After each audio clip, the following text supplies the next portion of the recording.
রাস্তার সামনে জল করছে সাইনবোর্ড, সেখানে লেখা রয়েছে প্রধানমন্ত্রী গ্রাম সড়ক যোজনা 3 কিলোমিটার রাস্তা হবে, যা শুরু হয়েছে এপ্রিল মাসে 2025 সাল থেকে শুরু হয়েছে। শুরু হওয়ার পরে রাস্তা এই যে দশা দেখা যাচ্ছে, এটা রাস্তা প্রায় 64 লক্ষ টাকা ব্যয় হয়েছে।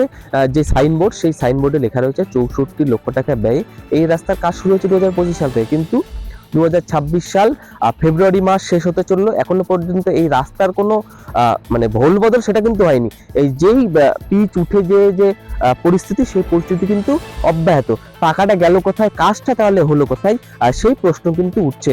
বালুরঘাট ব্লকের ভাটপাড়া গ্রাম পঞ্চায়েতের যে ডাঙ্গি এলাকা, সেই ডাঙ্গি এলাকা থেকে খিদিরপুর পর্যন্ত 3 কিলোমিটার রাস্তা তৈরি হওয়ার কথা থাকলেও সেই রাস্তার কিন্তু দেখা মেলেনি। পিচ উঠে গেছে, গর্ত, বিভিন্ন রাস্তার যে জরাজীর্ণ অবস্থা সেটা কিন্তু সামনে আসছে।